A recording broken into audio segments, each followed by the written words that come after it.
And that actually leads beautifully into our last segment with Nikki Bush, where we speak about self-leadership. And we were speaking a bit about this before the break in terms of really in these turbulent times, if we are going to dance with disruption, how can we self-lead differently? So this is a key theme in your beautiful book, Nikki. And what are you suggesting? What are some of the tips people can take away? So, Joni, the title of the book is Future-Proof Yourself. And of course, we all know nobody can 100% future-proof themselves. But a key theme moving forward for survival and thrival is self-leadership.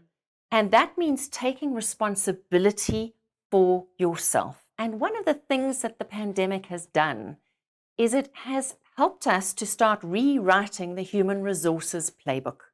And for as long as I've been working, which is as long as you've been working, the HR Playbook was actually written for profit. It was not written for people per se. And suddenly we are seeing well-being, mental wellness, work-life integration right at the top of the list of priorities of companies today.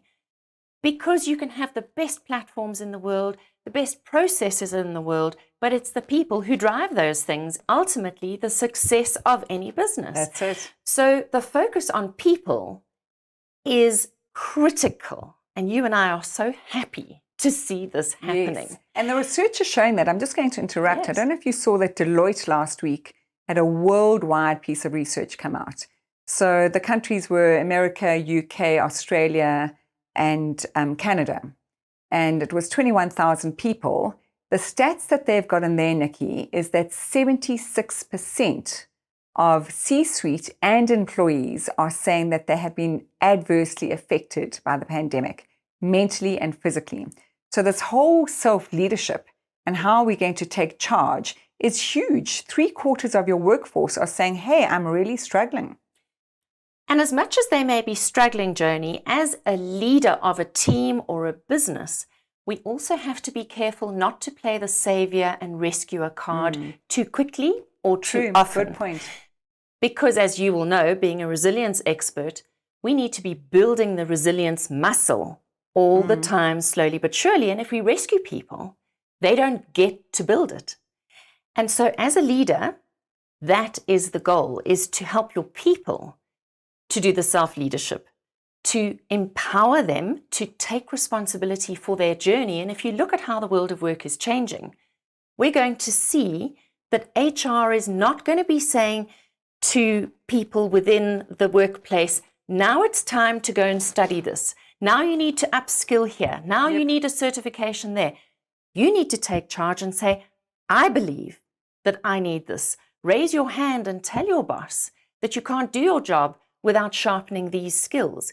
Don't wait and be the victim of, oh, I'm so sorry I didn't deliver on time because, I actually don't really have the skills or the resources. No. Too late, she cried. Exactly. So we are wanting people in the workplace to be proactive about themselves and their own career trajectory and take responsibility for the moves they make in this game of life. Yes, I actually heard that today in a meeting room in a bank, where one of the very senior people said, we know that this senior C-suite person has done his MBA, but he's done nothing with it.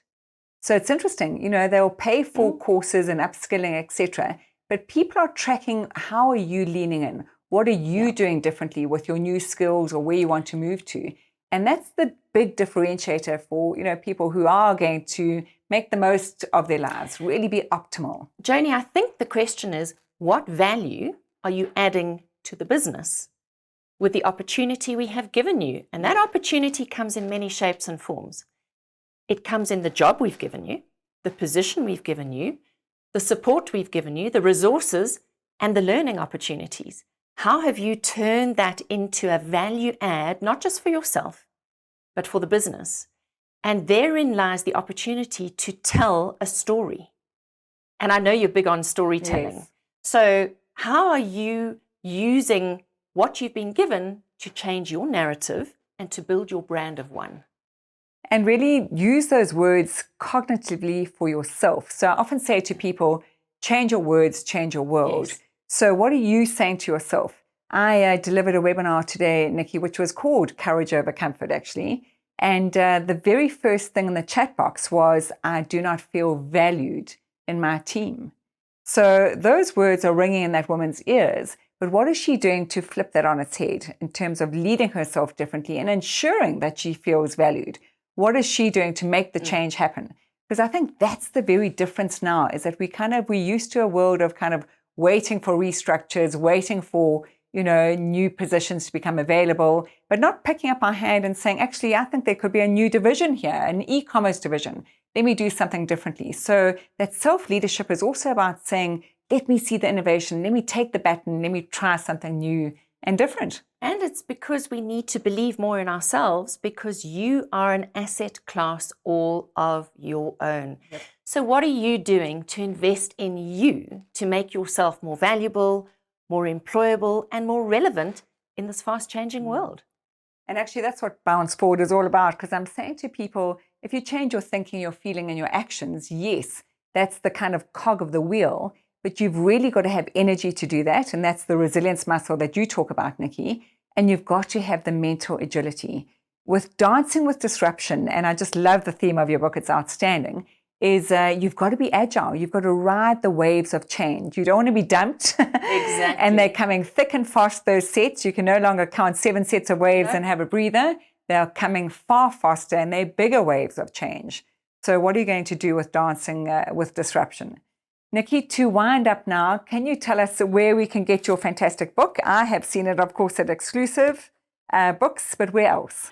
Joni, it's of course available on my website, nikkibush.com, and in all bookstores and online retailers as well. So I hope that people read it. It's written for the busy person. Yes, that's what I love about it. You only need to read the first 50 pages consecutively, and then you can just dip in to particular topics that you're interested in. So I hope I've made it easy to read, and there's plenty of takeaways to help you to win at both work and life. So what I've heard, Nikki, is that people are feeling, when they're feeling a bit kind of disheveled, it's a really go-to book because I can dip in. In fact, I've opened here to page 96 that says, comma or full stop, you choose. But there's a magnificent exercise. And that's the practical Nikki that I know. So it's such a user-friendly book. Well done. And you really are changing the world, because we all need resources when we are dancing with disruption. Thanks, Joni. And just to say to everybody, may your curiosity always be stronger than your fear.